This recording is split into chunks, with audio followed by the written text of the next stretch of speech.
Senhor, meus queridos amados irmãos, estamos para mais uma aula aí, nossa transmissão funcionando ao vivo. Maravilhoso seja Deus. Estamos aí para mais uma aula da matéria Epístolas Gerais e Hebreus. Você que tem acompanhado o nosso curso básico em teologia, nós estamos aí na 19ª matéria e a nossa matéria é a Epístolas Gerais e Hebreus. Então nós vamos iniciar aí. Deixa eu só ver o áudio aqui, conferindo. Como é que está o áudio, se está tudo ok, se o vídeo está funcionando corretamente, parece que sim, o áudio, tal, glória a Deus, funcionando perfeitamente, maravilhoso seja Deus. Então, é isso aí, meus amados, seja muito bem-vindo, sou grato a Deus pela sua vida, muito obrigado por tudo quanto você tem feito por nós, tem compartilhado nossos vídeos, tem aí participado. Nós estamos com um site novo, bem mais formulado. Eu peço que você acesse o nosso site www.cetaad, com 2A, cetaad.com.br, e você vai encontrar lá todos os links que você precisa. Você vai achar lá a ficha para a matrícula. Abaixo da matrícula você vai encontrar o link da plataforma para acessar a plataforma. Você vai ter lá o vídeo falando da nossa biblioteca digital. Abaixo da nossa biblioteca digital você vai encontrar os links para download aí do material didático, download das provas para você estar realizando, enfim. Visite o nosso site, dê uma navegada com calma, observe bastante, seja um explorador, irmão, seja um explorador. A uma altura dessa, você já está aí na matéria de Epístolas Gerais e Hebreus, já falamos tanto sobre isso. Nós formamos aqui na faculdade exploradores da palavra de Deus e não turistas, tá? Não simplesmente ter um certificado, não. Nós formamos pessoas que priorizam a palavra de Deus e têm por primazia essa palavra gloriosa. Então, seja um explorador da palavra de Deus. Deus abençoe sua vida. E nós vamos para mais uma aula, e nesta aula, pega aí o seu caderno de anotações, olha aí, pega um caderno de anotações para você fazer as suas anotações, tá? O seu rascunho aí, para você estar fazendo o seu próprio rascunho. É muito importante quando você faz as suas anotações. Pega aí uma caneta, sempre, é um material de estudo, não tem jeito, é caderno, caneta, para você marcar as suas aí anotações de uma maneira que você possa entender. Às vezes a gente faz aqui, você vai ter o nosso vídeo, mas nada melhor do que você ter aí as suas anotações, né? Você ter aí o seu vídeo com as suas anotações, onde você vai poder aí guardar melhor e entender melhor as anotações, né? Com certeza você vai entender melhor as anotações que você fizer aí, tá bom?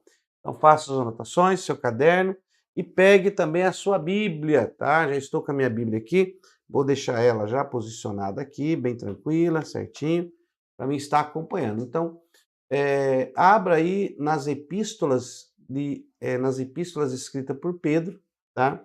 Na aula passada nós falamos sobre a epístola de Tiago, e hoje nós vamos falar sobre a primeira e a segunda epístola a Pedro, que Pedro escreveu, tá? Então, abre aí a sua Bíblia e nós vamos ver aí. Então, vamos para a nossa lousa digital, onde você vai poder aí acompanhar essas epístolas, tá? Então, vamos aí. Que Deus abençoe. Bom, nós vamos falar sobre a primeira e a segunda epístola a Pedro. Epístola, você já sabe que epístola significa carta, né? Então, vamos ver aí as cartas de Pedro. Tá? Então vamos lá. Nós sabemos que Pedro, ele dá o seu nome às duas cartas que nós vamos passar a analisar.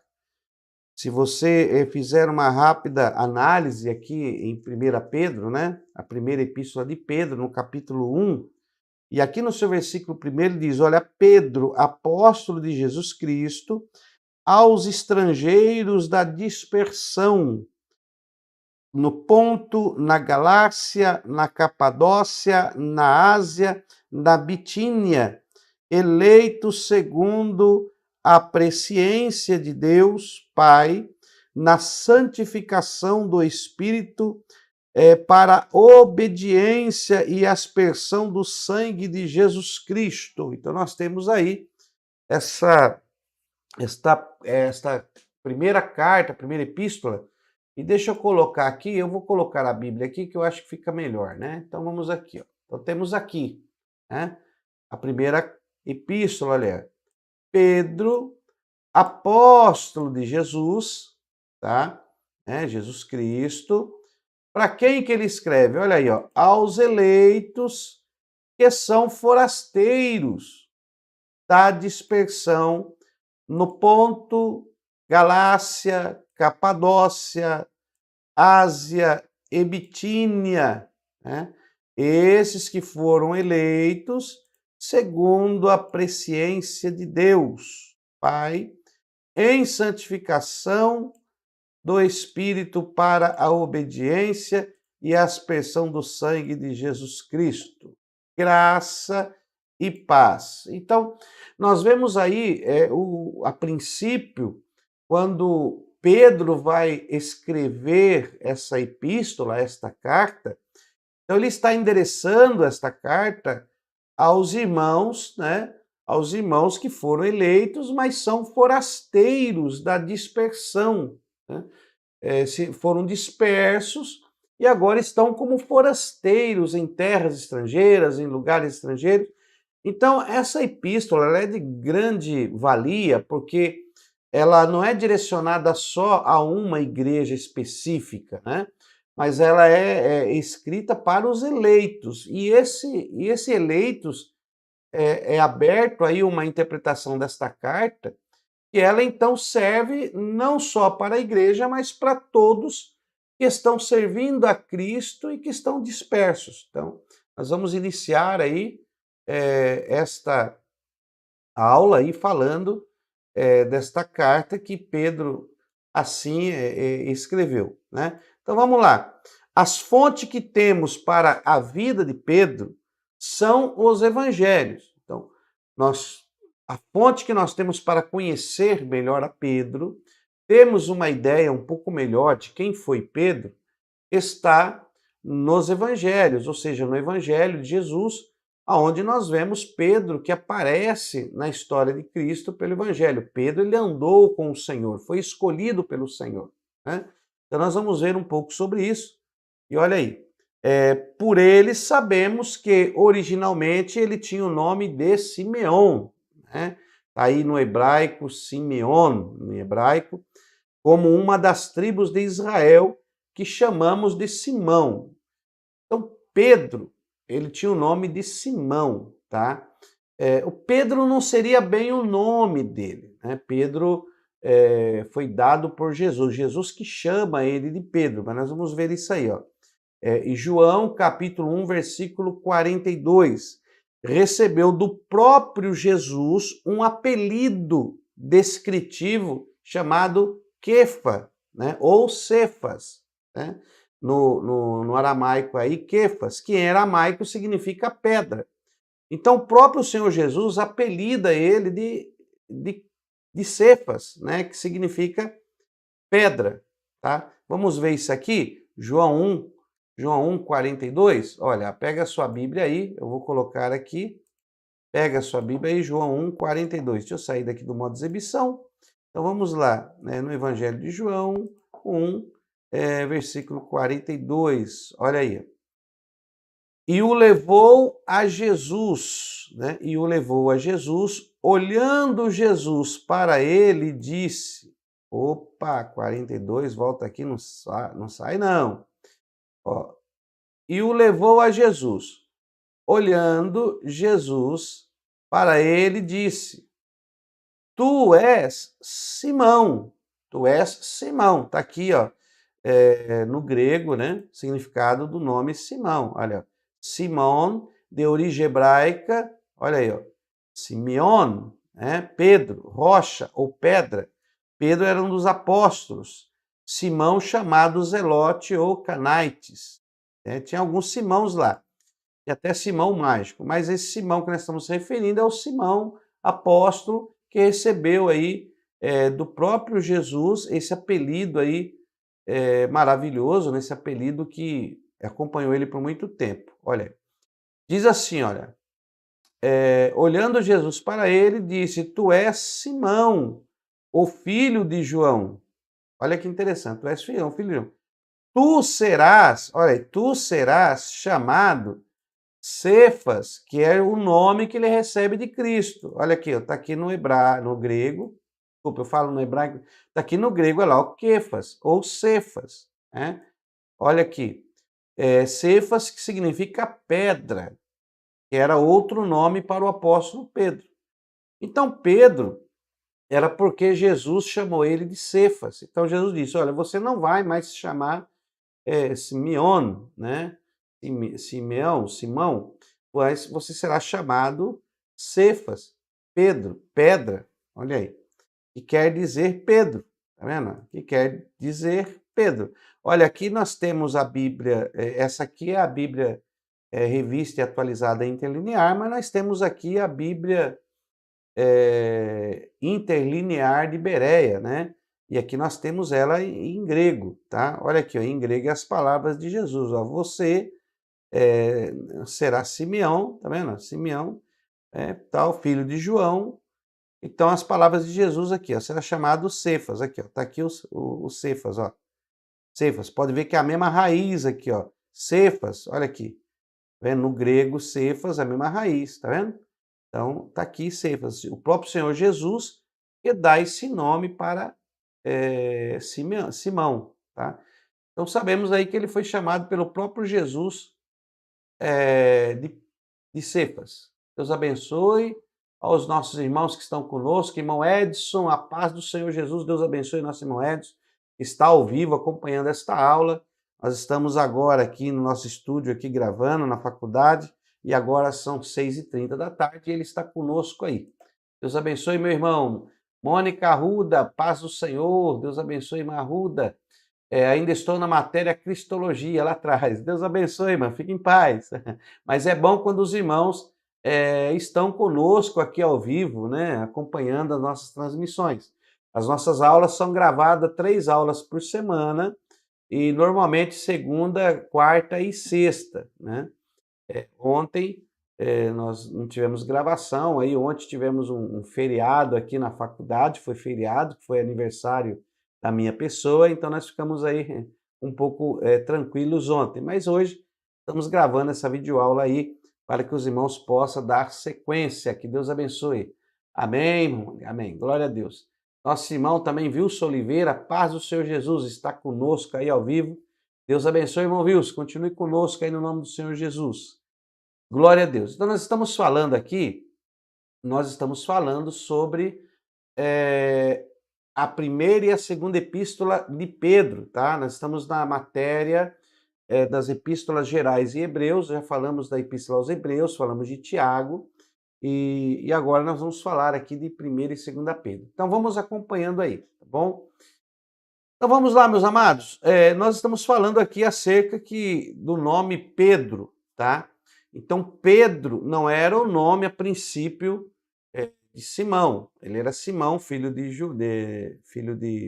João. E o próprio Senhor Jesus, no Evangelho escrito por João, capítulo 1, versículo 42, temos as evidências de que o próprio Senhor Jesus apelidou, né, descritivamente, ele de Cefas. No grego significa pedra. Tá? Então, temos aí, às vezes no Novo Testamento, se refere a ele apenas transcrevendo para o grego Cefas, mas às vezes o faz traduzindo ficando Petros, que também é pedra, tá bom? Então esse aí é a epístola que Pedro escreve.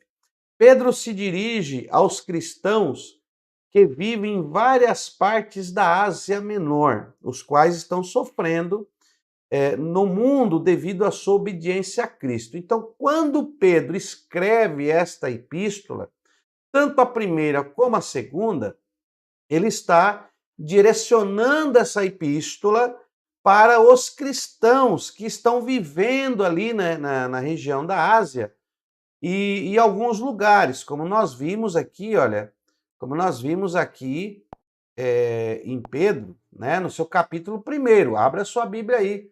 É como nós vimos aí, ó. Deixa eu colocar aqui. Olha, deixa eu colocar aqui a Bíblia. Ó, 1 Pedro, vamos colocar aqui, ó, 1 Pedro, capítulo 1, versículo 1. Olha aí, como está escrito aqui, ó, aos eleitos, olha, aos eleitos da dispersão, olha, na Galácia, Capadócia, Ásia, Bitínia. Então ele pega ali aquela região, tem os irmãos que estão ali agora por causa da dispersão, né, da perseguição, estão espalhados naquela região, e ele então está escrevendo a esses cristãos ali que estão naquelas redondezas lá, tá bom? Deus abençoe. Carlos, mora em Manaus. Deus abençoe, Carlos. Tem faculdade teológica online, quais os contatos? É essa daqui que você está. Nós estamos fazendo aí online, gravamos as nossas aulas e tem acesso, tá? Você vai ver aí no nosso canal, você vai encontrar o nosso telefone, matrícula, tudo pelo nosso canal, tá? Nosso canal aí do YouTube tem tudo. Deus abençoe, meus irmãos, tá bom? Só os irmãos aí olharem no nosso canal que tem tudo aí, tá? Para nós não atrasarmos aqui um pouco as aulas. Então ele está escrevendo aos irmãos que estão nessas redondezas, tá? Nós temos que ter muito em mente. Sempre quando nós lemos as epístolas, nós temos que ter em mente, você tem que ter em mente, qual eram as pessoas para quem foi escrito aquela epístola. Não é somente ler um versículo, o teor e tentar fazer interpretações. Não, irmãos, nós podemos correr o risco de fazer uma interpretação errônea, por não entender para quem que está sendo escrito e a necessidade do teor escrito naquela carta. Então nós estamos vendo aqui que existiam muitos cristãos que estavam ali na Ásia Menor, devido à perseguição, estavam para lá, e então Pedro, ele escreve esta carta, tá? Pedindo para que eles continuem na obediência. Então vamos lá. Em 1 Pedro 4, do 1 ao 4, olha o que diz. Ora, pois já que Cristo padeceu por nós na carne, amai-vos também vós com este, armai-vos, né? Não é amai-vos, armai-vos. O que é armai-vos? Quando nós olhamos para o texto, nós vemos que ele não está falando de armas literal, revólveres, facas, armamento bélico. Ele está se referindo de outra coisa. Olha aí. Ora, pois, já que Cristo padeceu por nós na carne, armai-vos vós também com este mesmo pensamento, que aquele que padeceu na carne já cessou do pecado. Então, armai-vos, ou seja, municie na sua vida este pensamento. Que pensamento? A certeza de que Jesus nos trouxe uma nova experiência na pessoa do Filho de Deus. Ele nos traz agora uma nova maneira de pensar, um novo pensamento em Jesus para a nossa salvação. Então ele está falando sobre isso, justamente o oika. Parabéns, minha irmã Mônica. Olha aí, ó, ela prestou bem atenção nas nossas aulas, é isso mesmo, é o oika. O que é o oika? Observação, interpretação, correlação e aplicação. Então nós temos que fazer essa observação no texto. Lembre-se, você é um explorador da palavra de Cristo. Você não é turista. Você não está fazendo um curso para aprender debates bíblicos, aprender para ficar trocando ferpas com outros conhecedores da Bíblia. Não. Você está aprendendo porque você é um explorador da palavra, quer conhecer a pessoa de Jesus, conhecer as revelações de Deus para com a nossa vida e ter uma vida digna como um cristão. Ensinando a palavra, sim, com carinho, com amor, com modéstia e dedicação, tá? Eu sou contra debates bíblicos. Eu acho que o cristão não tem que provar nada para ninguém. Você tem que ensinar a palavra como ela é, e o Espírito Santo vai desenvolver na pessoa que tem o espírito de explorador, de adquirir conhecimento, vai mostrar o caminho que ela deve tomar. Eu ainda creio na direção do Espírito Santo de Deus. Então, as nossas aulas aqui são aulas para te abrir a janela do conhecimento para que você possa, então, aí prosseguir no conhecimento com Cristo. Então, olha aí. Olha 1 Pedro 4, do 1 ao 4. Ora, pois, já que Cristo padeceu por nós na carne, quando diz que Cristo padeceu por nós na carne, está dizendo que ele ofereceu-se a si no corpo físico. Quando fala na carne, não é cometendo pecados, não é sendo carnal, mas o sentido da carne aqui é o corpo físico. Amai-vos também vós, armai-vos, de armar, de tomar ali se revestir deste mesmo pensamento, que aquele que padeceu na carne já cessou do pecado. Olha aí, versículo 2. Para que noutro tempo que vos resta na carne, não vivais mais segundo a concupiscência dos homens, mas segundo a vontade de Deus. Então não vivemos mais nas concupiscências dos homens, mas segundo a vontade de Deus. Olha aí. Porque é bastante que no tempo passado da vida fizéssemos a vontade dos gentios, andando em dissoluções, concupiscências, borrachices, glutonarias, bebedices e abomináveis idolatrias, e acham estranho não concorredes com ele no mesmo desenfreamento de dissoluções, blasfemando de vós. O que nós encontramos nesta passagem? Ora, Pedro está escrevendo aos irmãos que estão dispersos ali por causa da perseguição, na Ásia Menor, ali, em Pôncio, em alguns lugares, né? Como vimos aí no capítulo 1, em Ponto, Galácia, Capadócia, na Bitínia. Então, só que eles estavam sofrendo dissoluções por pessoas que blasfemavam contra eles. Olha aí, se você prestar atenção nesse texto, você vai ver que Pedro está dizendo aqui no versículo 2, para que no tempo que vos resta na carne, ou seja, neste período de vida que vocês têm até chegar à cessação da vida, porque nós sabemos, irmãos, que o fim vai chegar para todos nós. Nós não estamos vivendo uma vida, nós estamos morrendo a vida. Né? Uns falam assim, eu vou viver a vida. Nós não estamos vivendo, até a ciência prova que nós estamos morrendo, ou seja, o nosso corpo está se degradando, nossas células estão se envelhecendo. O envelhecimento que nós temos do corpo é as células que estão morrendo. Então nós estamos morrendo. A cada ano que se passa, a cada ano que nós envelhecemos, nós estamos nos dirigindo para a cessação da vida, para o fim da vida. Então ele diz, olha o tempo que vos resta. Ninguém sabe o tempo da vida.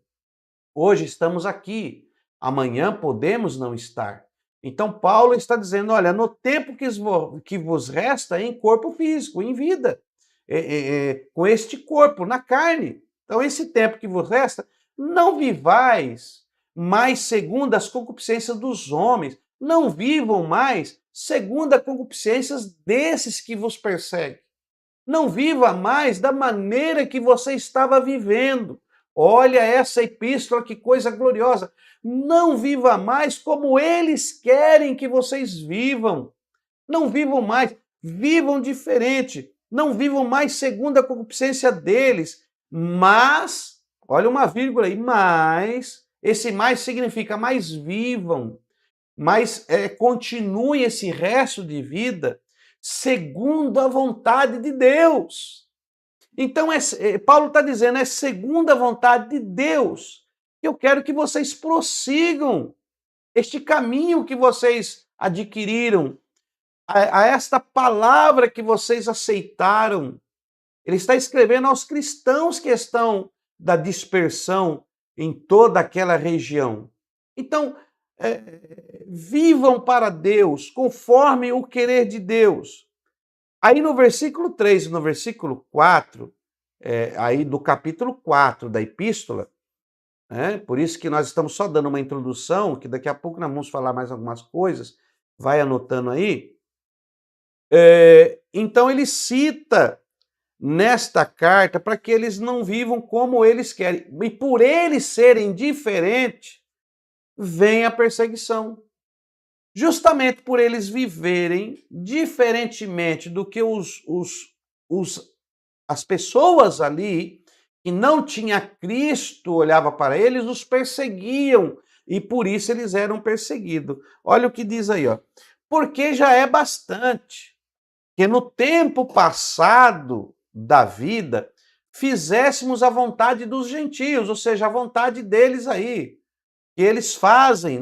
Antigamente nós fazíamos a vontade deles, participávamos das festas deles, realizávamos o que eles realizavam. Está entendendo? Compartilhava do que eles compartilhavam, mas agora não, olha aí. Ele diz assim: participava de todas as concupiscências dele, mas agora não. Olha aí o versículo 4: bebedices, abomináveis idolatrias. E eles, olha o que diz aí no versículo 4. Olha, tá bem aqui, ó. Olha o que diz aqui. E acham estranho não concorrerdes com eles agora, não concorrerdes com eles no mesmo desenfreamento de dissolução, blasfemando de vós. Então, como eles acham estranho vocês não andarem agora no mesmo desenfreamento de dissolução que eles andam, então agora eles blasfemam de vós. Então agora eles te chamam de fanáticos, eles te chamam de santarrões, eles até dizem o que você é melhor que eles, porque eles acham estranho você não realizar o que você realizava antes. Olha que carta gloriosa, irmãos. Que despertamento para a igreja atual. Porque hoje estamos vivendo justamente isso. Por você ter sido chamado, por você ter sido escolhido, por você agora querer viver uma separação de Deus na sua vida, eles olham para você e acham estranho você não concorrer igual a eles. Não participar das desenfreadas dissoluções deles. Meu Deus, irmão. E eles eram perseguidos. Eu estou sentindo a presença de Deus aqui. Então, Pedro está escrevendo a eles para exortá-los, para que não perca a fé, para que não percam o caminho, mas permanecessem firmes diante do Senhor. A perseguição não é só matança, não. Existem várias formas de perseguição. Muito forte isso. Existem várias formas de perseguição, né? Glória a Deus, aleluia. Várias formas de perseguição você pode receber. A perseguição não é... Hoje nós temos liberdade de tudo. E eu acredito que ainda vai apertar um pouco mais isso aí. Sobre a questão religiosa, nós vamos ser muito mais perseguidos, né? Hoje ainda estamos aí vivendo neste país, que louvado seja o Senhor, ele é um país laico, onde você tem liberdade religiosa, mas eu acredito que isso ainda vai ser tirado aos poucos, ainda vamos sofrer um pouco mais a perseguição, porque muitas coisas estão correndo pelos bastidores aí do nosso país, estão sendo aprovados ao oculto e serão determinados como lei, e nós vamos ficar em situação aí muito difícil. Mas Paulo já falava sobre isso, e agora Pedro, na sua carta, na sua epístola, ao escrever aos irmãos, ele está justamente falando sobre isso aí, né? Olha aí, a irmã Eliane, minha esposa, está acompanhando, glória a Deus, e a nossa irmã aí, né? Então, Pedro, ele está escrevendo uma carta, e esta carta ela acaba sendo, por mais que alguns críticos textuais não acreditem, mas ela acaba sendo uma carta atemporal, porque ela acaba rompendo o tempo da sua escrita, da época, e parece que ela avança numa espiritualidade atemporal, ela avança 2000 anos no futuro, e se encontra hoje uma carta de grande teor, como se tivesse escrita hoje para a igreja. Muito maravilhoso isso aí. Olha aí. já estamos vivendo a separação do joio e do trigo, professor. Eu acredito nisso, né? Eu acredito nisso porque a Bíblia diz que o joio são os filhos do maligno, os joios são os filhos do maligno e o trigo são os filhos de Deus. Então eu acredito que neste mundo em que vivemos, onde o trigo e o joio estão juntos, está chegando aí o período dessa separação ser muito forte, muito contundente e visível, né? Vai chegar o período, com certeza. Glória a Deus. Os irmãos interagindo, isso é muito bom. Deus abençoe. Então, meus queridos, veja para quem Pedro está escrevendo e o teor desta carta. Vamos avançar aqui?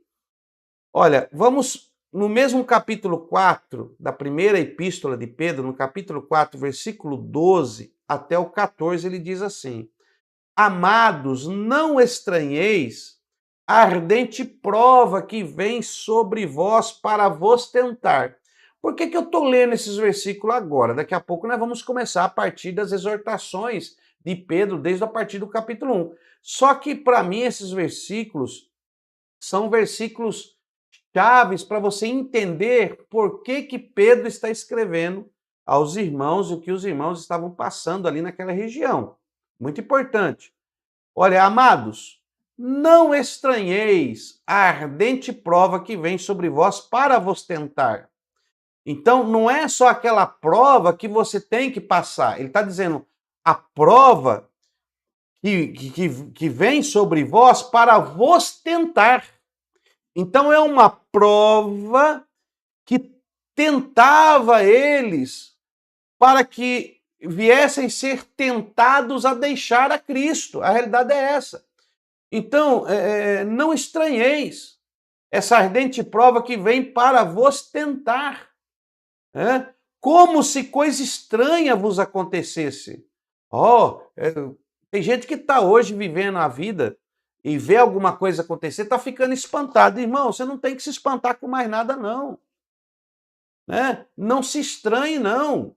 Vai vir prova para vos tentar, vai vir prova que vai, através dessa prova, tentar você abandonar a Cristo, mas não abandone ao seu Senhor.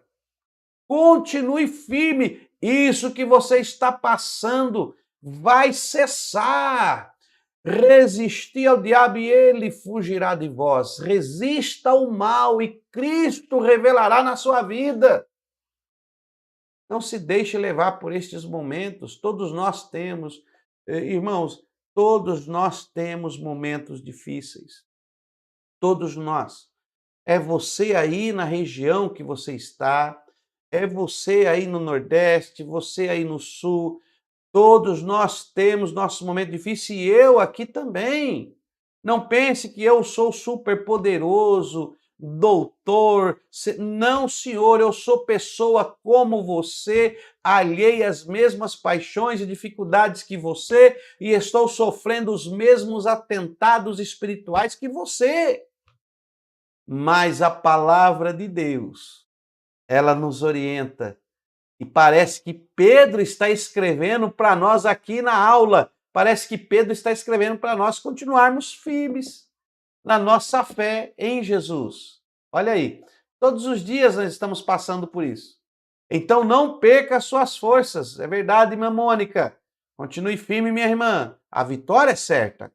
Então, olha, amados, não estranheis, não se estranhe, não se espante, não se assuste com a ardente prova que vem sobre vós para vos tentar, como se coisa estranha vos acontecesse. Olha aí.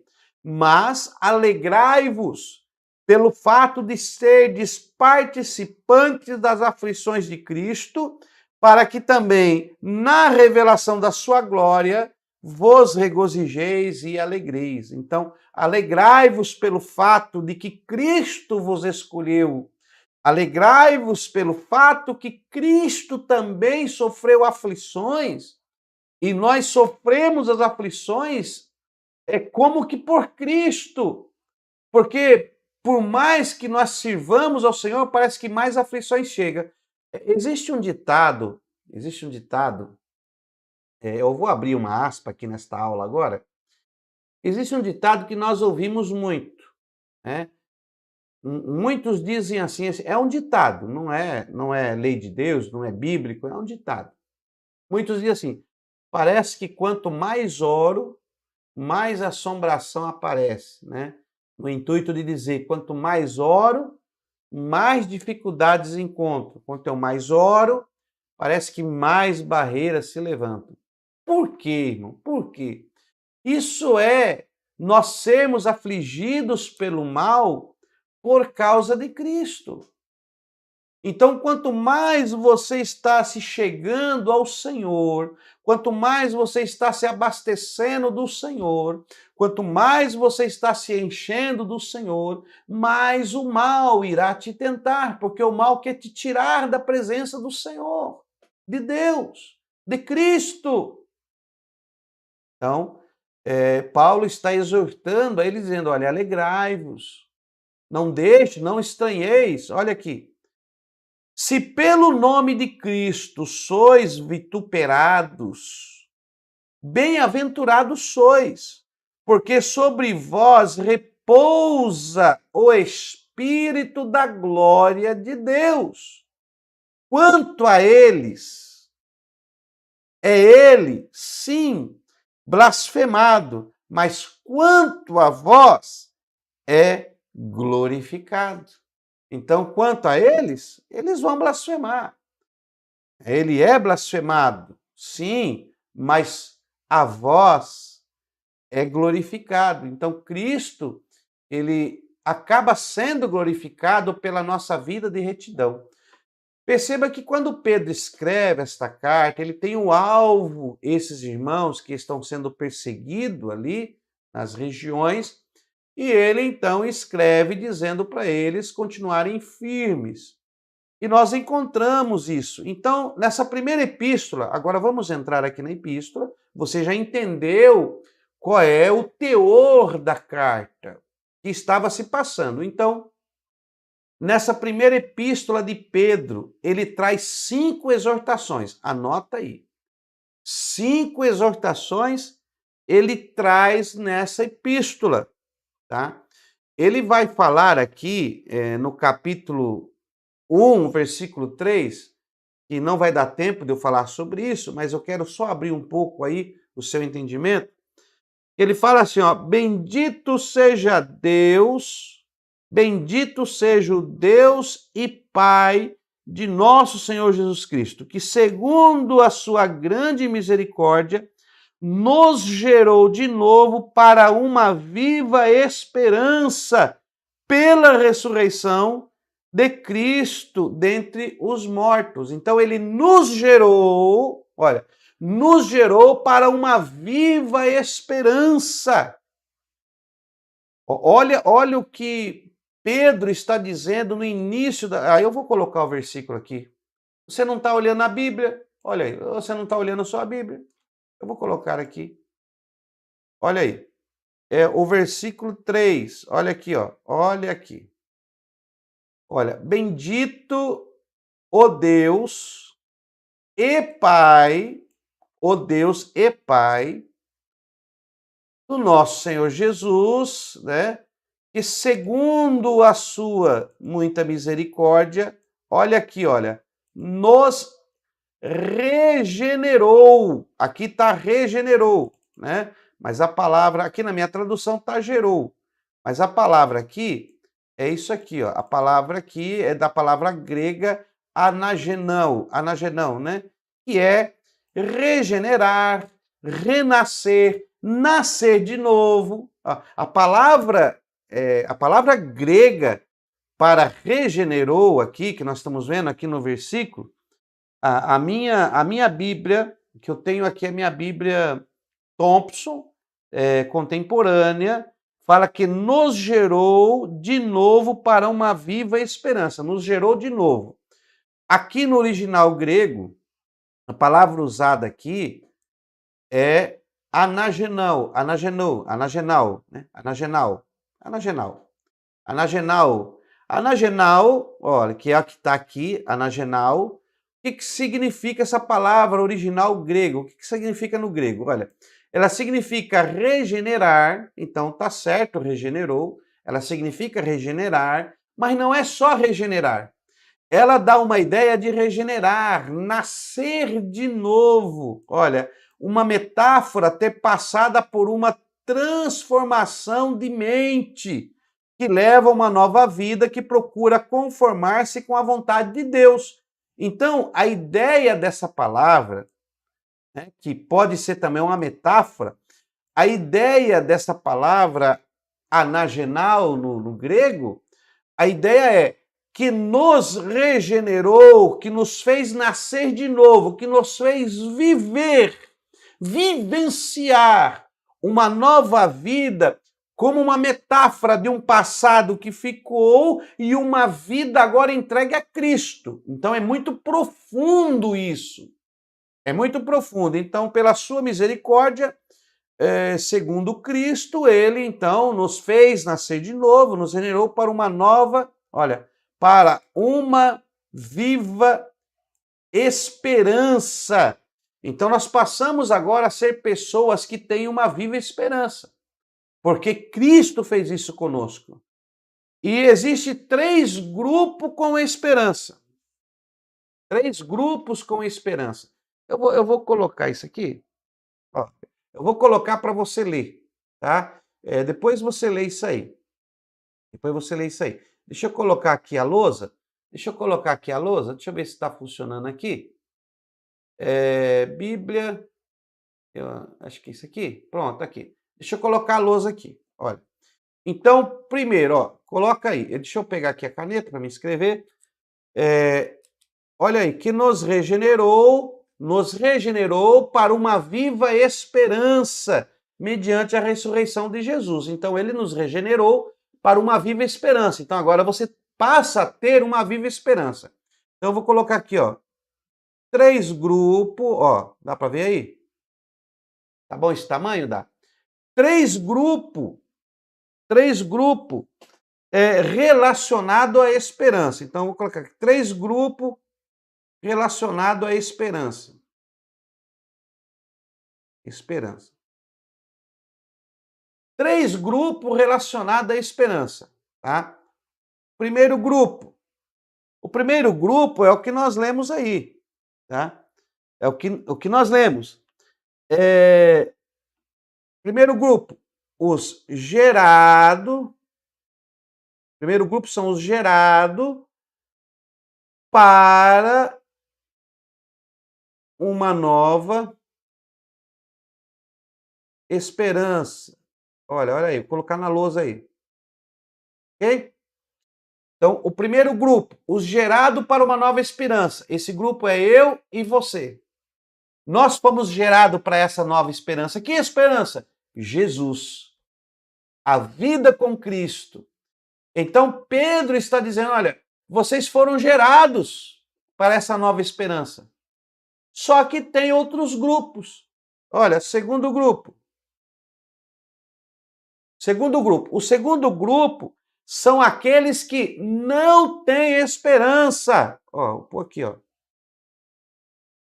Não tem esperança. Vou colocar simplificado, você já sabe. Então, o segundo grupo são os grupos que não têm esperança. E o grupo que não tem esperança vai atacar o grupo que tem uma nova esperança. Ele vai dizer: vocês esperem quê? Isso aí é religião. Deus não existe. Você está perdendo tempo. O grupo que não tem esperança. Aonde que está isso? Ó, o grupo que não tem esperança, deixa eu pegar aqui, ó.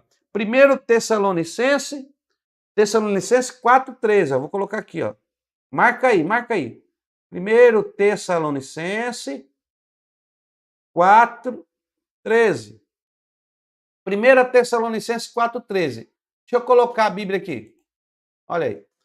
1 Tessalonicenses. Eu vou mostrar isso aqui para você. Vamos ver isso aqui, ó. Abra aí. 1 Tessalonicenses, que nós já vimos isso nas epístolas de Paulo. 1 Tessalonicenses, capítulo 4, versículo 13. Olha o que diz aqui. Paulo escreveu sobre essas pessoas que não têm esperança. Olha aí. Olha aí. Não queremos, porém, irmãos, que sejais ignorantes com respeito aos que dormem, né? Que dormem, para que não vos entristecerdes, como os demais que não têm esperança. Aí. Então, Paulo está dizendo: existe uma turma que não tem esperança. Então, não quero que vocês sejam ignorantes.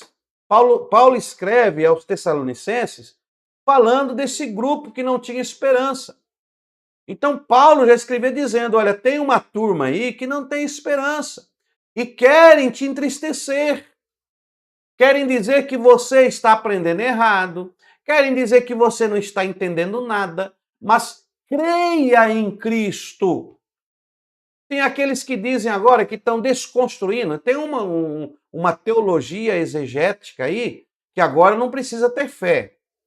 Né? Tem alguns professores que eles não trabalham com fé. Não, a Bíblia não é um livro de crença, a Bíblia é um livro de histórico só. Tem ali muita misticismo, mitologia, isso é mitologia, tudo agora virou mitologia. Cuidado, irmão, porque esses que não têm esperança mais são não, Jesus não vem buscar a igreja, arrebatamento não vai acontecer, não tem esperança. Paulo está escrevendo, Pedro, ele escreve a sua primeira epístola alertando: vós fostes gerados numa viva esperança. Então existe o primeiro grupo gerado para uma nova esperança, que somos nós. Existe o segundo grupo, que é o grupo que não tem esperança. E esse grupo quer entristecer os que têm esperança. E aí Paulo fala sobre isso, anota aí na carta de Paulo, 1 Tessalonicenses 4. E tem o grupo que tem uma falsa esperança. Olha, eu vou colocar aqui o terceiro grupo, anota aí. Terceiro grupo, anota aí, tá? Vamos voltar aqui, ó. Anota aí, o terceiro grupo, que tem, ó, vou colocar aqui que tem falsa esperança. E tem o terceiro grupo, que é o grupo que tem uma falsa esperança. Quem é esse grupo que tem uma falsa esperança? Olha, esse grupo aí está em 1 Timóteo 6,17. Vou colocar aqui, ó. 1 Timóteo 6,17. Abre a sua Bíblia aí. 1 Timóteo, capítulo 6, versículo 17. Olha, vou colocar aqui para você acompanhar aí. Acompanha aí. Vamos lá para 1 Timóteo 6,17. Olha aí. Vou colocar aqui para você acompanhar. 1 Timóteo, capítulo 6 e o versículo 17. Olha aqui, ó. Paulo escreve a Timóteo, nós já vimos isso, você já viu nas epístolas paulinas, porque Timóteo estava na direção da igreja e Paulo agora escreve, nós chamamos de cartas pastorais, né? Paulo escreve orientando Timóteo como agir. Olha o que Paulo escreve aqui, em 1 Timóteo capítulo 6, no versículo 17. Exorta aos ricos do presente século que não sejam orgulhosos, nem depositem a sua esperança na instabilidade, na riqueza, mas em Deus, que tudo vos proporciona ricamente para o nosso aprendizado. Olha, então ele está falando para que exorta aos ricos, né, do presente século, aos ricos desse presente século, que não sejam orgulhosos. Então, porque há uma falsa esperança. E ele está dizendo, olha, nem depositem a sua esperança na instabilidade da riqueza. Ele está falando, deposite a sua esperança na riqueza, é isso que ele está dizendo. Só que ele está dizendo que essa riqueza ela é instável, ok? Uma instabilidade de riqueza. Tem gente que sonha com riqueza. Não deposite a sua esperança nisso, isso é uma falsa esperança. Então tem um grupo que tem uma falsa esperança. Ah, eu vou conseguir isso, eu vou, quando eu for rico, Deus será o meu Deus, quando eu for rico, a minha esperança, a esperança está só naquilo que ele poderá ter. Isso é uma falsa esperança. A verdadeira esperança está em Cristo Jesus. Então, olha aí. Então, existem esses três grupos. É o que eu estou mostrando para você aqui. Olha, esses três grupos. Qual grupo? Olha aí. Primeiro grupo, gerados para uma nova esperança. Segundo grupo, que não tem esperança e acaba ofuscando quem tem esperança. E o terceiro grupo é que tem uma falsa esperança, que deposita a sua esperança em coisas falsas, em coisas que não terão resultado na sua vida. Ok? Então, isso aqui nem estava no prospecto da aula, por isso que eu usei a lousa. Né? Anota aí, tira um print aí e estude um pouco melhor sobre isso, que Cristo com certeza te esclarecerá. Então, voltando aqui, então Paulo, Pedro, né? Pedro, ele escreve 5 exortações para esses irmãos. Ele fala que foram gerados pela uma viva esperança, pela verdadeira esperança que é Jesus, e eles assim foram gerados, né? Glória a Deus. Então, glória, é isso mesmo. Nos paninhos. Estou aqui, mestre. Está aí o meu sobrinho Hércules, né? Que está aí acompanhando ao vivo. Deus abençoe. Está aí conosco. Você é lústio. Ô, glória. Deus abençoe meu sobrinho que tem um canal no YouTube, né? Hércules TV. O meu cunhado também tem um canal no YouTube. Ele trabalha com apiculturismo, ele é apicultor e trabalha aí com abelhas. Tem um canal Xavier Abelhas, que é uma benção, né? Glória a Deus. É por isso que tem tanta gente frustrada, realmente. As pessoas se frustram por colocar a sua vida ou na falsa esperança ou confiar em quem não tem esperança. Você já viu você quando vai conversar com uma pessoa que perdeu a esperança, meu irmão? Como é difícil? Você fala assim, rapaz, eu estou passando por uma dificuldade. Ele fala, é 2. Ele te acompanha na falsa esperança. Então tenha esperança. Tua vida vai ser melhor. Tudo que passamos aqui é apenas um sopro, é apenas um período. A nossa vida não é eterna aqui, a nossa vida é eterna com Cristo. Então, essa é a nossa viva esperança. Então, vamos lá, vamos terminar aqui, senão não termina essa aula aqui. Deus vai nos revelando através do Espírito e a nossa aula não termina. Então, vamos lá. Entendendo aí a primeira epístola e a segunda de Pedro. Então, Pedro escreve, na primeira epístola, ele traz 5 exortações. Tá? Primeira, está aqui justamente no capítulo 1, do versículo 13, você pega aqui do versículo 13 até o capítulo 2, no versículo 10, tá? Não vou ler porque não dá tempo, mas você marca aí, faça sua anotação para você fazer o seu estudo aí como dever de casa, né? Dever de casa, estudar as 5 exortações de Pedro. E aí você vai ver que existe uma riqueza poderosa para a igreja atual. Então, a primeira exortação, ele exorta os cristãos de origem pagã. Existem alguns cristãos, alguns gentílicos, que tinham aceitado a Jesus e que estavam ali, naquela região da Ásia, justamente ali pela Bitínia, Capadócia, Ponto, na Galácia, estavam ali espalhados por causa da perseguição, da dispersão. Então existiam alguns cristãos que tinham esta origem, que vieram do paganismo. E ele então exorta eles sobre esta origem pagã. Ele vai, olha, sede santos. Então ele vai, dentro deste tema, trazer para eles uma exortação para que eles continuem na santidade. Olha aqui o versículo 13. Olha o que diz aí a palavra de Deus. Olha, vamos colocar aqui. Olha aqui. Deixa eu colocar aqui para você ver. Deixa eu ir aqui, né? Em 1 Pedro, deixa eu achar aqui, peraí. 1 Pedro, capítulo 1, olha o que diz aí o versículo 13, olha aí. Olha aí. Então ele escreve fazendo essa exortação. Por isso, olha aí. Por isso, oh meu Deus, fugiu aqui de novo, olha aí. 13, olha aí. Por isso, cingido vosso entendimento. Olha o que ele, olha a exortação.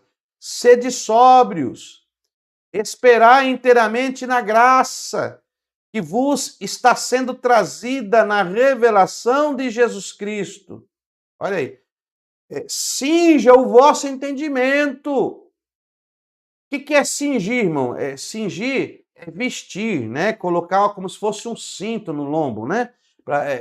Então, olha, cinja o vosso entendimento, firme o vosso entendimento, aperte no vosso entendimento, sede sóbrios, não vá viver fábulas.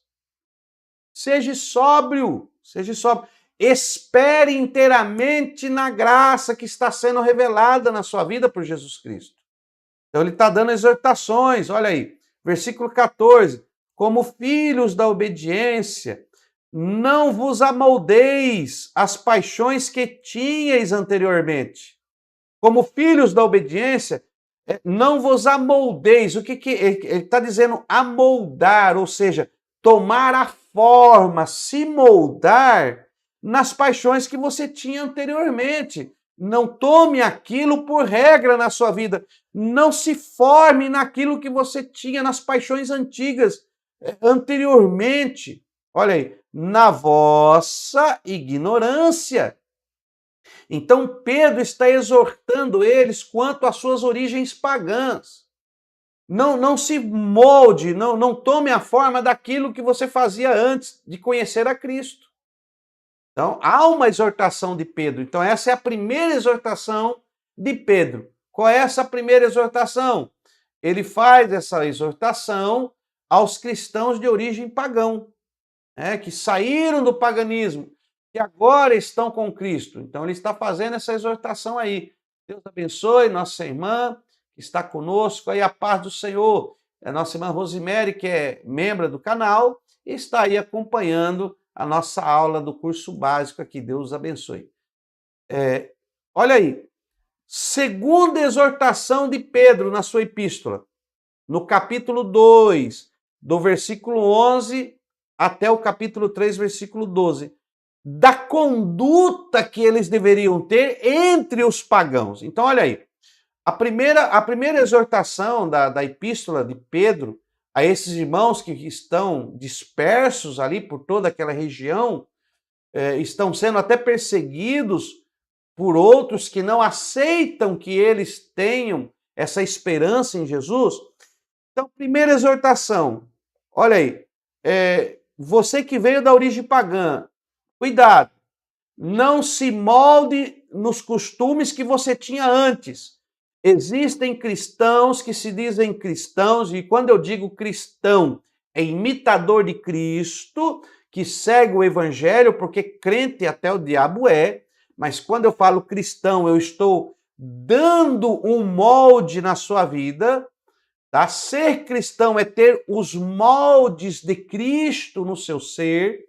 Então, quando eu digo que existem cristãos que saíram de lá, existem cristãos que hoje seguem o molde de Cristo, né? Os padrões de Cristo, que já foi traficante, que já foi bandido, que já foi feiticeiro, que já foi macumbeiro, que já saiu do paganismo. Então ele exorta os irmãos, olha, cuidado, não volte a ter os mesmos padrões que tinham.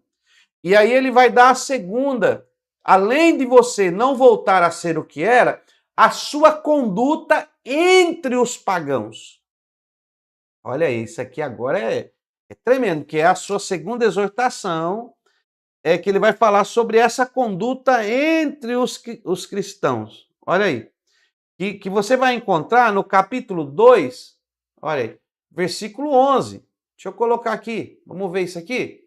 Olha, aqui no capítulo 2 e o versículo 11. Deixa eu desmarcar aqui, né? Deixa eu aqui para o capítulo 2, deixa eu ir aqui que aqui é mais rápido. Olha, capítulo 2, versículo 11, olha o que diz aqui o versículo 11. Amados, tá? Exorto-vos, é a segunda exortação de Pedro na sua carta, como peregrinos e forasteiros, que sois, a vos absterdes, né? Absterde, deixar, abandonar, se abster, é ficar longe disso, né? Não, eu não quero, eu me abstenho disso, eu não quero participar. Então, olha, abster-vos das paixões carnais que fazem guerra contra a alma. Olha como Pedro está dizendo.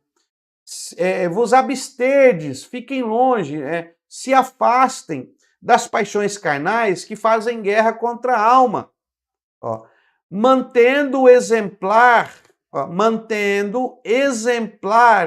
o vosso procedimento. No meio de quem? No meio dos gentios. Então, nós temos que ter uma conduta, irmão, no meio dos pagãos, no meio das pessoas que ainda não conhecem a Cristo, ou que não aceitaram a Cristo, ou que não vivem segundo os moldes de Cristo.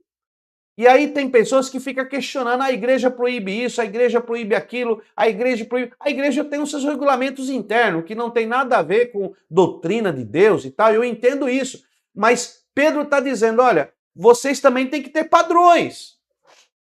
Vocês também têm que ter padrões entre os pagãos, entre os gentios. Qual é o padrão de vida que você tem? Sua maneira de falar, sua maneira de viver, sua maneira... Olha aí, então Pedro está dando a sua segunda exortação, e nessa exortação ele está falando da conduta que o cristão tem que ter mediante os gentios. Tem que haver uma conduta diferenciada, meu irmão. Nem tudo pode. Paulo, em suas cartas, em suas epístolas, já dizia, né, que, olha, tudo é lícito, mas nem tudo convém. Por quê? Porque ele está falando no sentido de conduta. Então, Pedro está entrando também nessa conduta, dizendo, olha, para que naquilo que falam contra vós, né, olha, como de malfeitores, observando-vos, eles vendo as vossas boas obras, glorifiquem a Deus. Então, ele vendo o vosso procedimento entre os gentios, entre os pagãos, entre aqueles que não têm temor, através de vossas práticas, de vossas obras, de vossas realizações, eles possam glorificarem a Deus. Glorificarem a Deus. Então, Paulo está fazendo, aliás, Pedro, desculpa, como Paulo foi um grande apóstolo, a gente pensa que é Paulo, mas não é Pedro. Então, Pedro, na sua carta, ele faz essa segunda exortação, ok? Então, só para você ver aqui, ele faz a segunda exortação. Tá? Então, temos aí da conduta entre os pagãos. Então, Pedro está fazendo a sua segunda exortação sobre a conduta. Então, nós temos 5 exortações nessa epístola. Anota aí, depois você estuda melhor sobre isso, explore, seja um explorador, leia a Bíblia. Você sabia que a Bíblia, cientificamente, é reconhecida por psicólogos, por doutores, por doutorados, mestrados e outros formados em áreas específicas de pedagogia, conhecimento e entendimento? Todos concordam que a Bíblia é o único livro que tem poder de mudar o caráter de uma pessoa. Pensou nisso? A Bíblia é o único livro que tem o poder de mudar o caráter de um indivíduo, de mudar a personalidade de um indivíduo. É a Bíblia, porque a palavra de Deus ela é viva e eficaz naquilo que ela faz. Então, nós temos aí sobre a questão de conduta. Então, temos aí a segunda exortação da conduta entre os pagãos. Terceira exortação, que está no capítulo 3, do versículo 13 até o capítulo 4, versículo 11. Confiar em Deus diante a oposição. E nós já falamos um pouco nisso quando nós lemos na introdução dessa epístola, que nós falamos sobre isso. Então aqui, no capítulo 3, a partir do versículo 13, ele está falando justamente disso, que se deve confiar em Deus. Mas ainda, olha o que diz aqui. Eu não quero ler, irmão, porque ocupa muito tempo. mas eu quero que você anote aí, porque senão nós não terminamos isso aí. Mas tem alguns versículos que nós não podemos deixar de ler, né? Então, confiar em Deus mediante a oposição. Ou seja, o que seria a oposição? Seria o sistema, né? O sistema que muitas vezes nos prejudicam, o sistema que muitas vezes não nos aceita como nós somos, até pessoas, né, que nos taxam aí como santarrões, né? Então, você não pode se deixar levar por essas conversas. Que você está fazendo errado, que você está fora do centro da vontade, que você não sabe, que você tem que aprender diferentemente. Né? Querem até distorcer a Bíblia para você perder a sua esperança. Então, ele exorta, irmãos, confie em Deus, tá? Então, você pode procurar aí e você vai ter aí esta confiança, né? Porque Cristo padeceu uma única vez e tem que se confiar nele, né? Olha aqui o versículo 16 do capítulo 3, eu vou colocar esse versículo aqui. Vou colocar a Bíblia aqui, né? Vou colocar a Bíblia aqui e vamos ver aqui. Deixa eu sair aqui. O capítulo 3, 16. Deixa eu correr aqui, é mais fácil. Deixa eu virar aqui, eu estou seguindo aqui os versículos. Aqui demora demais. Deixa eu vir aqui. 1 Pedro 3, 16. Pronto, deixa eu colocar o versículo aqui. Aí, ó. Fazendo, todavia, com mansidão e temor, com boa consciência. Olha aí. Boa consciência, de modo que naquilo que falam contra vós, fiquem envergonhados os que difamam o vosso bom procedimento em Cristo, porque, se for a vontade de Deus, é melhor que sofrais por praticardes o que é bom, do que praticando o mal. Pedro vai até dar uma inferência, assim, um exemplo, né? É melhor que eu seja criticado ou sofra praticando bem do que praticando mal. Quer dizer, melhor Deus olhar para você e ver que você está sofrendo praticando bem do que você praticando mal. Então, ele vai fazer algumas exortações falando sobre isso, tá? Vamos voltar aqui para nós continuarmos. E eu não quero me demorar muito, né? Já vai fazer já alguns minutos aqui. E eu quero ser rápido na nossa aula, eu quero ser objetivo. Então, olha aí. Quarta exortação. Ter determinação diante a perseguição. No capítulo 4, do versículo 12 ao 19. Então, você tem que ser determinado, né? Você tem que continuar firme, né? Quando ele fala armai-vos, fala de determinação. Nós lemos isso aí, mas deixa eu mostrar aqui para você, vamos lá? Vamos lá, olha aí. Vamos pegar a Bíblia toda aqui. Então vamos lá, é o capítulo 4,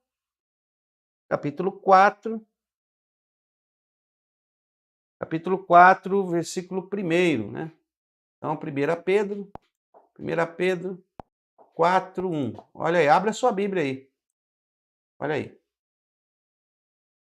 Olha, tendo Cristo sofrido na carne, armai-vos também vós do mesmo pensamento, pois aquele que sofreu na carne deixou o pecado, para que, no tempo que vos resta na carne, já não vivais de acordo com os pensamentos e as paixões dos homens, mas segundo a vontade de Deus. Então, olha aí, é a exortação que Pedro faz sobre ser determinado. Armai-vos.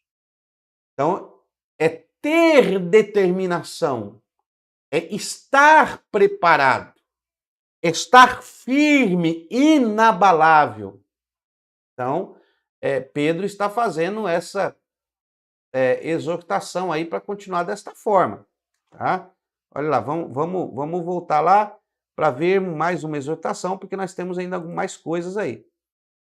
E a quinta exortação que ele faz na sua primeira epístola ele exorta os anciãos e os jovens. Aí ele vai falar para os anciãos e para os jovens, né? Ali no capítulo 5, quando ele vai fazer as suas exortações. Olha o que ele diz aí na sua exortação. Vamos pôr a Bíblia aqui, no capítulo 5, que é o capítulo 4, né? Então, aqui é o capítulo 4, vamos para o capítulo 5. Deixa eu tirar aqui as marcações, as pinturas. Vamos aqui para o capítulo 5. 1 Pedro, capítulo 5. Olha o que ele diz aqui, olha. Rogo-vos, pois aos presbíteros, né? Que há entre vós, eu presbítero. A palavra presbítero aqui, ó, a palavra presbítero, olha aqui, ó. A palavra presbítero aqui no grego é presbúteros, né? Presbúteros ou presbuteros. E o que significa essa palavra? Olha aí, ancião de idade, líder de 2 povos, avançado na vida, ancião sênior, né? E também designativo, aposto ou ofício. Então, quando fala presbítero, existe 2 designações. Existe um significado que o presbítero é aquele ancião, a própria palavra presbúteros, né? Presbúteros, que significa um ancião, uma pessoa de idade, de responsabilidade, ou um líder nato. E também tem a sua segunda, que é designativo de posto ou ofício. Então, a pessoa é presbítero por ocupar um ofício. Não é um ancião de idade, mas, porém, é presbítero por ocupar este ofício. Ele é designativo a um posto de liderança, né? Olha aí, ó. Entre os judeus, membros de grande concílio ou sinédrio, porque no tempos antigos, os líderes do povo, os juízes, etc., eram selecionados entre os anciãos. Aí temos daqueles que em diferentes cidades gerenciam negócios públicos e administram a justiça entre os cristãos. Então, ele é um administrador, como ofício, então ele é um presbítero, e também como ancião. Então, Pedro traz algumas exortações para eles, para essas pessoas que executam o presbitério por serem anciãos ou por terem um desígnio de posto ou ofício, ou na igreja, ou na eclesia, ou nas reuniões, tá? E aí ele diz o quê, ó? Rogo-vos, né? E testemunha dos sofrimentos de Cristo, e ainda co-participantes da glória que há de ser revelada. Olha o que ele roga. Pastoreai o rebanho de Deus que há entre vós, não por constrangimento. Então ele está fazendo uma exortação aos presbíteros, aos líderes, aos anciões, para não pastorearem o rebanho por constrangimento. E o que mais que nós vemos nas igrejas de hoje? Não todas, né? E não todos os líderes, mas tem líder que ele quer pastorear a ovelha constrangendo ela. Constrange na frente dos demais. Então Pedro está dizendo, não faça isso, mas espontaneamente, como Deus quer, mas espontâneo, não por constrangimento, mas por espontaneidade. Faça, meu irmão, se você se sentir bem. Faça se você tem desejo de fazer. Contribua se o teu coração te orienta a contribuir, se o Espírito de Deus te impulsiona. Não é por força nem por violência, é tudo pelo Espírito de Deus, até contra os nossos inimigos. Então, ele está trazendo essa exortação aos líderes, né, aos idôneos que estavam passando essa perseguição. Não constranja seus membros, mas pastoreie com amor, com espontaneidade. Ele vai dizer aqui, ó, nem por sorte da ganância, mas de boa vontade. E ele vai continuar as exortações. Não como dominadores dos que foram confiados, não dominando os que foram confiados para você, antes tornando-vos modelos do rebanho. Então, se torne modelo do rebanho, né? Logo que o Supremo Pastor se manifestar, quando o Supremo Pastor se manifestar, aqui ele está fazendo uma menção a Jesus, ó, recebereis a inacessível coroa da glória. Então, você receberá a recompensa por você ser um líder, ser um ancião, uma pessoa de responsabilidade, alguém que está pastoreando debaixo da vontade de Deus. Olha que coisa linda. Então, ele está exortando aos irmãos ali, e nessa sua quarta exortação, ele fala, nessa quinta exortação que nós estamos falando, ele fala aos anciãos, aos presbíteros e aos líderes, né? E aí ele fala também aos jovens, olha aqui, versículo 5, igualmente aos jovens. Então, quando ele fala aos anciãos, ele está pegando todos os líderes, anciãos, os mais velhos, os homens, as mulheres, todos que possuem um cargo de confiança, que têm uma responsabilidade, que foi lhe entregue um rebanho ou um grupo, uma equipe para pastorear, ele está falando, olha, é assim, assim, assim. Agora, aos jovens, e aí ele exorta aos jovens, sede submissos aos que são mais velhos. Outro sim, sede submisso aos mais velhos, outro sim, no trato uns com os outros, cingivos de humildade, porque Deus resiste ao soberbo. Ele está falando aos jovens, isso aqui é uma exortação aos jovens. Contudo, aos humildes concede graça. Ele está dando aqui, orientando os jovens, para que sede submissos aos mais velhos, aos líderes, aos que estão ali para pastorear, para os arrebanhar, né? Que eles venham cingir, que eles venham se vestir de humildade, né? Porque Deus resiste ao soberbo. Contudo, aos humildes ele concede graça. E aí ele vai falar, ó, humilhai-vos, portanto, sobre a poderosa mão de Deus. Para quê? Para que vocês vão se humilhar nas poderosas mãos de Deus? Para que ele, em tempo oportuno, vos exalte. Olha que coisa linda! Então, humilhai-vos nas potentes mãos de Deus, vocês jovens, né? Busquem a Deus, desça a Deus, porque no tempo oportuno ele vos exalte, lançando sobre ele toda a vossa ansiedade, porque tem cuidado de vós. Olha aí. E sede sóbrios, vigilantes, o diabo, vosso adversário, anda ao derredor, bramando como leão, né, procurando alguém para devorar, mas resisti-lhe firme na fé, certos que os sofrimentos vossos estão cumpridos na vossa irmandade espalhada pelo mundo. Então ele traz algumas exortações e ele traz essa exortação, né, aqui para os anciãos e jovens, tá? E aí nós terminamos então a sua primeira epístola, onde ele traz essas exortações. Na segunda epístola, ele vai agora falar sobre o fugir das corrupções, né? O que nós devemos fugir da corrupção. O que é corrupção, irmão? Corrupção é aquilo que te corrompe, é aquilo que faz você perder a sua essência, aquilo que faz você deixar a seriedade do caminho que você está fazendo. Então, nós devemos fugir desta corrupção, tá? E ele então vai dizer como que nós devemos fugir da corrupção. Para fugir da corrupção, que nós devemos acrescentar algo na nossa vida. Então, abra a sua Bíblia aí, na primeira epístola, na segunda epístola de Pedro, no capítulo 1, versículo 4 e 8, tá? Eu vou colocar aqui, ó. Você vai abrir aí, olha aqui, tá? Vamos fechar aqui. Você vai abrir aí 1 Pedro, aliás, 2 Pedro, estamos em 2 Pedro. 2 Pedro, capítulo 1, e vamos para o versículo 1 aqui, tá?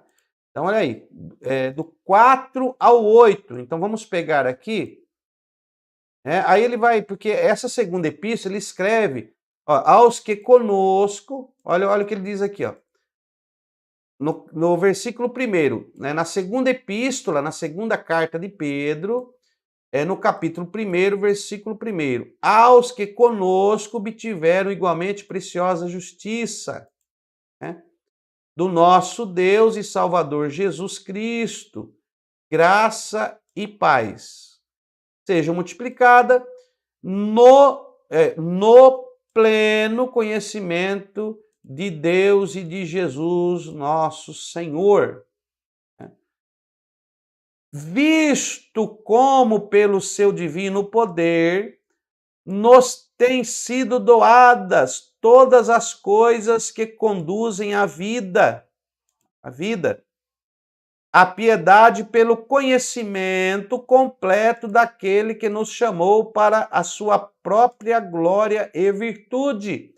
E aí vamos entrar aqui agora no capítulo 4, que é o teor do nosso alvo aqui, ó. Pelas quais nos têm sido doadas as suas preciosas e muito grandes promessas, para que por elas vos torneis coparticipantes da natureza divina. Então, pelas promessas, nos tornamos coparticipantes, ou seja, estaremos participando junto com mais algumas pessoas, coparticipantes da promessa da natureza divina, livrando-vos da corrupção. Então, nós nos tornamos participantes dessa natureza divina, nos livrando da corrupção. Então, nós temos que livrar da corrupção, olha, das paixões que há no mundo. Olha aí, versículo 4. Olha o versículo 5. Segunda Epístola de Pedro, capítulo 1, versículo 5. Que nós devemos fugir da corrupção e que nós devemos acrescentar na nossa vida alguma coisa. Então, olha aí. Por isso mesmo, vós, reunindo toda a vossa diligência, associai com a vossa fé. Então, reunindo toda a sua diligência, associai com a vossa fé. Então, primeira coisa é fé. Então, você está em Cristo porque você tem fé em Jesus, você tem fé em Cristo. Então, esta fé, existem 3 tipos de fé. Você já aprendeu lá no curso básico, né? Nós falamos isso nas aulas sobre fé. A fé comum, tem a fé comum, aliás, a fé natural, a fé comum, a fé natural, fé comum, fé sobrenatural e a fé como fruto. 4 classes ou 4 classificações da fé.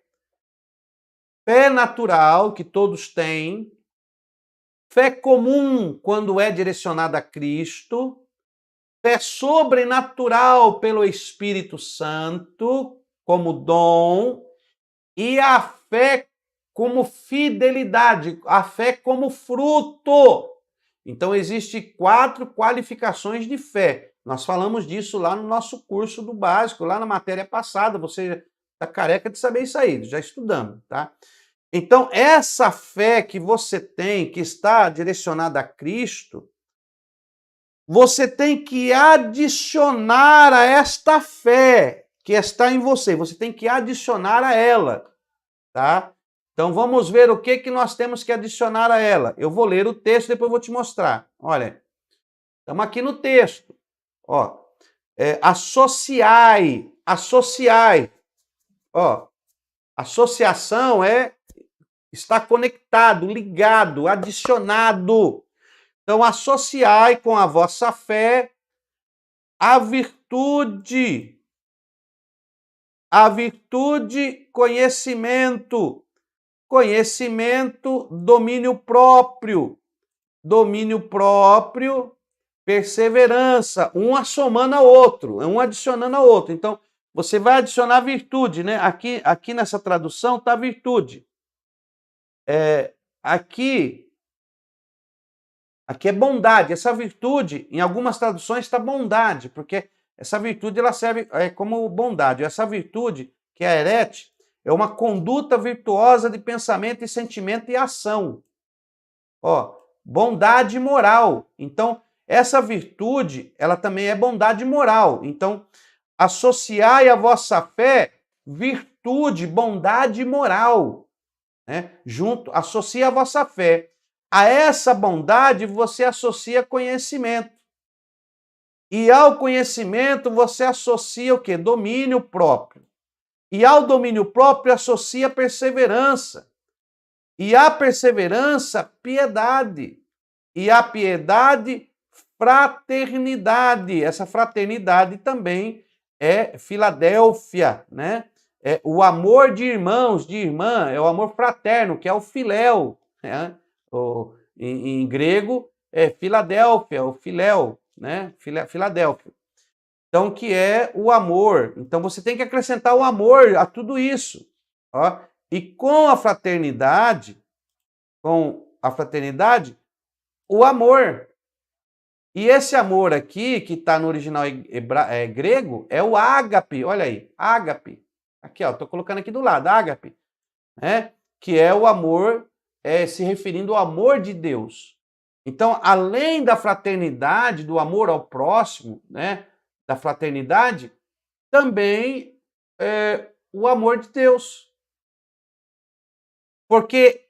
Porque estas coisas existindo em vós e em vós aumentando, fazem com que não sejais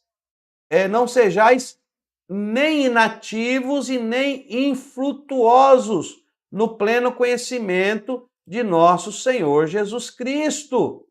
Então, o que ele está dizendo? Que você somando tudo isso a você, você não será infrutífero, ou seja, vai gerar fruto. Não tem como você ser infrutífero você somando tudo isso à sua fé. Perceba que nesta carta, nessa segunda epístola, Pedro está fazendo essa exortação. Deixa eu mostrar isso aqui melhor para você agora, quer ver? Deixa eu mostrar agora, aqui você vai entender melhor. Então, ele está dizendo o seguinte, olha, primeiro é a fé. Então, como fugir da corrupção? Como deixar de ser infrutífero? Como deixar de ser corrupto de sentimento? Ou se deixar levar por tudo isso que o mundo oferece? Como que eu posso produzir fruto? E aí eu posso até dizer ser cheio do Espírito Santo. Então Pedro está dizendo o seguinte, olha, para fazer isso você tem que ter a fé. Você já tem fé, ok? Existem 4 qualificações da fé e você já tem fé. Tá? Deixa eu repetir isso aqui para você, porque senão você não vai entender aí. Ó, deixa eu pôr aqui. Ó. Então, ó, fé, você já tem fé. Né? Então, existe 4 qualificações de fé. Primeiro, natural. O que é fé natural? A fé natural é a fé que todo mundo tem. Cristão, não cristão, macumbeiro, feiticeiro, todo mundo tem, até ateu tem fé. Irmão, ateu tem que ter fé para não crer em Deus. Porque o que é fé? O que é fé? A Bíblia diz que a fé é o firme fundamento, o firme fundamento das coisas que não se vê, mas se espera. Então, se você não vê e espera algo, você tem fé. Como que você vai dizer que uma pessoa que está trabalhando, porque ela fala, não, eu vou trabalhar agora porque eu estou vendo que no futuro eu vou comprar a minha casa. Então, ela está tendo fé que ela vai ter a casa pelo seu trabalho. Isso é fé. Então, isso é fé natural. Tá? Então, existem 4 qualificações de fé. Qualificação. Fé natural. Aí, depois, tem a fé comum. Ó. O que é fé comum? Quando você tem uma fé natural, essa fé ela é direcionada para qualquer coisa. Por exemplo, eu tenho fé que isso aqui vai mudar a minha vida. Então você está direcionando a sua fé para esse objeto. Não, eu tenho fé que a rosa vai me curar. Então eu estou direcionando meu fé para a rosa. Então tem pessoas que direcionam a fé para um lenço ungido, direciona a fé para uma água consagrada. Tá me entendendo? A fé não está direcionada em Jesus, ele está direcionando a fé para aquilo. Então isso se chama fé natural. A fé natural ela é direcionada para qualquer coisa pode ser direcionada à fé natural. Você pode pegar uma pessoa que não crê em Deus e direcionar a fé dela para alguma coisa. Você tem fé que um copo de água pode curar essa enfermidade? Tenho. Então bebe essa água que você vai ser curado. E a pessoa deposita a sua fé na água e na mente dele a água que curou ele. Não foi Deus, foi a água. Então a fé natural, essa fé natural aqui, ó, ela pode ser direcionada para qualquer coisa, ok? E aí a fé comum. O que é fé comum? A fé comum é quando todos comungam da mesma fé. Quando a fé é direcionada a uma só coisa. Nesse caso, a Cristo. Ó. Então, todos nós temos uma fé comum. A nossa fé está em Cristo. Ok? Então, somos direcionados em Cristo. Deixa eu explicar rapidinho isso aqui. Terceira qualificação de fé. Aí é a fé sobrenatural. Então, a fé sobrenatural. O que é a fé sobrenatural? A fé sobrenatural é dom. Aí aqui é dom. Ok? É dom. Então, a fé sobrenatural é dom e é operada pelo Espírito Santo. Essa fé, ela é sobrenatural, já tá, a própria palavra está dizendo, sobrenatural. Essa fé move montanha, essa fé muda curso de rio, essa fé traz à existência o que não existe. Ok? Fé natural. E aí existe a quarta qualificação de fé, que é a fé fruto. E aí é a fé fruto, que é de uma vida de fidelidade. Ok? Aí é fé fruto, que está lá em Gálatas capítulo 4, sobre os frutos do Espírito. Então aí é a fé fruto. Então existem essas 4 qualificações de fé. Mas todo mundo tem fé. Ok? Deu para pegar aí? Então, vamos voltar lá. Vamos voltar lá. Tá? Só quis passar isso aqui para você entender. Então vamos voltar aqui. Então, a fé. Quando você pega a sua fé e adiciona à sua fé bondade. Então, o que ele está dizendo é isso. Como fugir da corrupção? Você acrescenta à sua fé, primeiro, bondade. E aí, depois que você acrescentou a bondade, você acrescenta conhecimento. Olha aí. Pedro está escrevendo aos irmãos dizendo isso. Acrescenta à sua fé bondade, que é virtude, né? Atos de bondade. Acrescenta depois que a bondade vai misturar com a fé. Aí você acrescenta conhecimento. No conhecimento você acrescenta domínio próprio. No domínio próprio você adiciona perseverança. Depois da perseverança adiciona a piedade. Depois da piedade, adiciona a fraternidade. E depois adiciona o amor. São 7 coisas sendo adicionadas à sua fé para você fugir da corrupção e você gerar frutos para a glória de Deus. Então está dizendo, olha, acrescenta isso na sua vida e você nunca será infrutífero. Ok? Se em vós, aí ele diz, se em vós houver estas coisas, não ficarão ociosos e nem infrutíferos no conhecimento de Jesus Cristo. É difícil, né, meu irmão? É difícil, né? Mas é isso que Pedro está dizendo. Você quer ser infrutífero? Você não quer mais estar ocioso, ser aquela pessoa ociosa? Você quer ser frutífero dentro do conhecimento de Jesus Cristo? Então você tem que acrescentar tudo isso à sua fé. Então você pega a sua fé e acrescenta à sua fé bondade, acrescenta conhecimento, acrescenta domínio próprio, perseverança, acrescenta piedade, acrescenta fraternidade, acrescenta o amor e você será uma pessoa frutífera. Então, perceba que não é fácil. Então, Pedro escreve a sua segunda epístola trazendo essas exortações. No capítulo 2 da sua epístola, tá? Ele vai falar sobre os falsos profetas e os falsos mestres. E aí, ele não precisa nem eu ler, porque aí nós estamos convivendo muita coisa, né? Então ele vai falar aí sobre os falsos profetas, ele vai falar sobre os falsos mestres, que se passam, né, por ovelhas, que enganam o povo de Deus, e está cheio, irmão, dessas pessoas. Então Pedro, ele está fazendo na sua segunda epístola essas exortações. Né? Eu achei até engraçada a figura ali do camarada profetizando, dizendo, eis que eu falo que esta criança que você espera, se não for mulher, é um varão. Quantas profecias genéricas você ouve desta forma? A pessoa quer se passar por profeta e dá uma profecia genérica. Irmãos, a Bíblia diz, examinai. Você não precisa examinar o profeta. A Bíblia não fala para você julgar o profeta, mas examinai a profecia. Não perca o sentido não, irmão. Quando alguém profetizar para você, fala que o teu servo ouve e fica quietinho.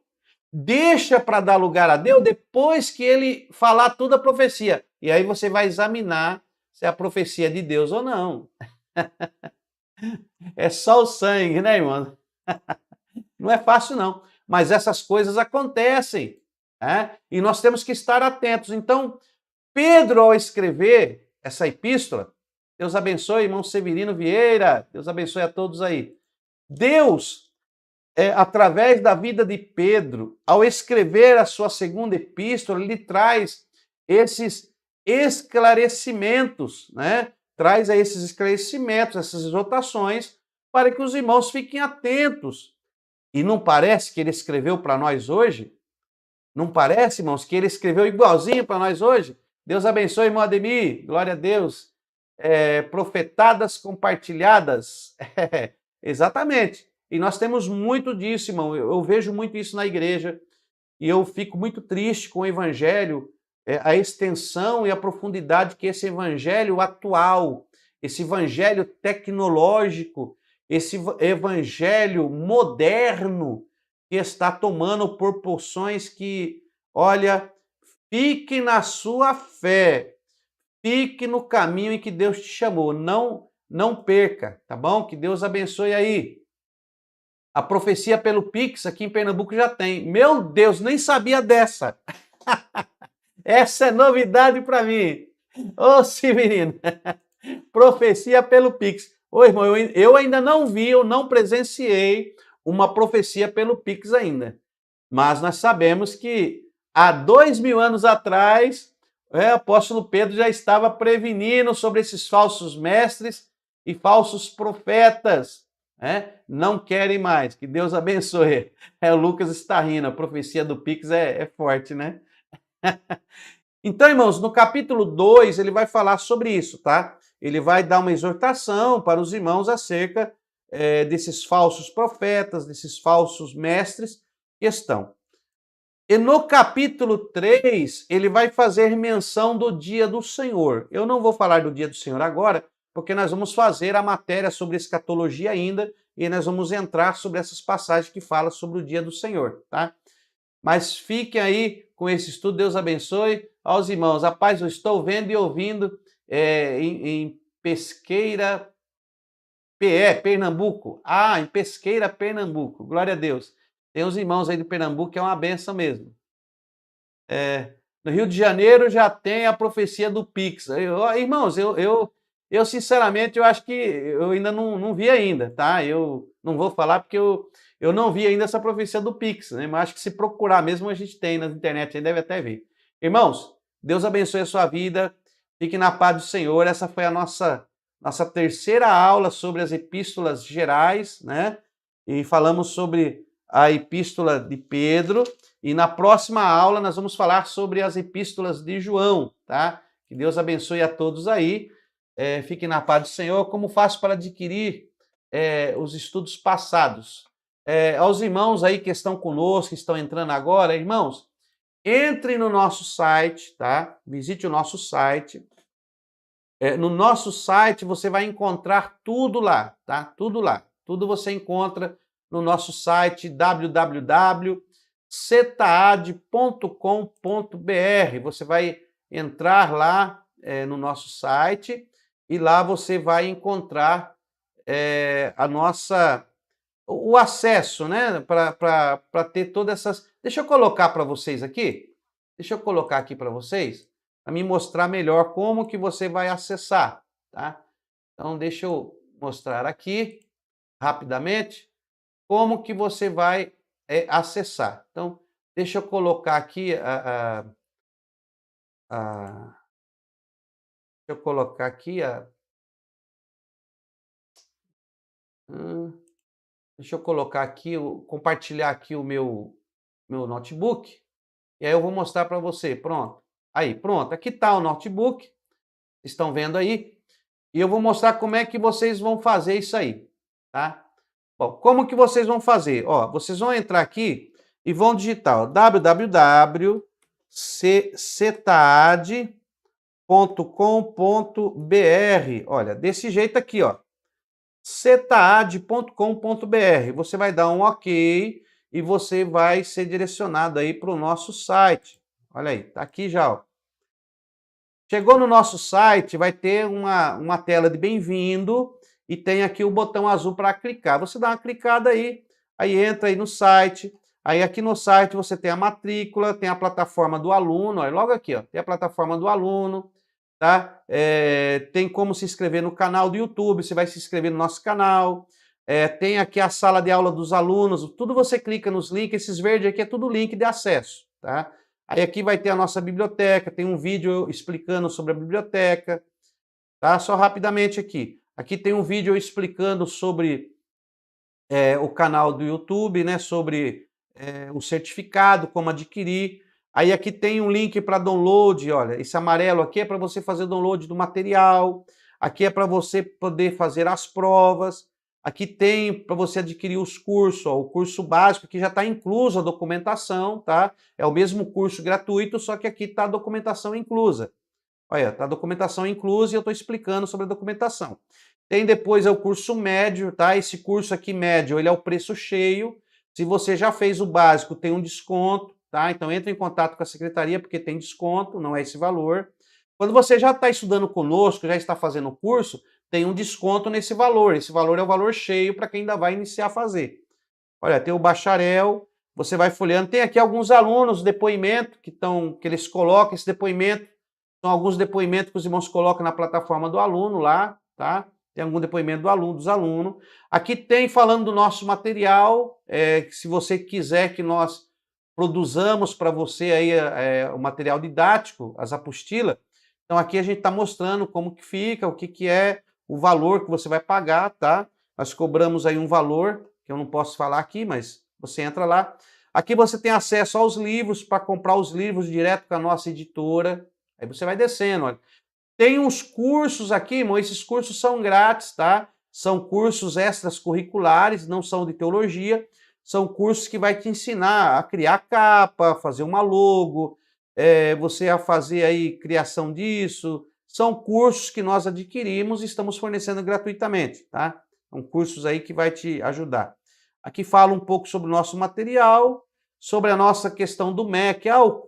Mas tem o registro do MEC, você vai entrar aqui está explicando tudo sobre a questão do MEC, tá? E é isso aí, irmão. Nosso site tem todas as informações. Você pode entrar no menu lá, ó. Aqui no site você vai ter aqui matrícula, comprar curso, download de arquivos, realizar prova, grade curricular, Pastor, qual é a grade curricular? Você entra lá que você vai ter tudo, ó. E tem todas as matérias do básico, matéria do médio, matéria do bacharel, tá? Até o final do ano vai estar saindo aí o mestrado e doutorado. Então, entra aí, irmãos, entra aí que vocês vão gostar, tá? É benção pura mesmo. Deus abençoe. Irmãos, fiquem com Deus. Que Deus a nossa irmã Andressa Souza, amém, Deus abençoe. Fiquem com Deus, não perca a nossa próxima aula, nós gravamos segunda, quarta e sexta, tá? E hoje é mais à tarde, nós temos aí a aula do nosso curso médio. Deus abençoe os irmãos e até a nossa próxima aula, que nós vamos falar sobre as epístolas de João, a primeira, a segunda e a terceira epístola de João. Fiquem com Deus, Deus abençoe a todos, uma boa aí semana, uma boa noite abençoada pelo Senhor Jesus. Fiquem com Deus.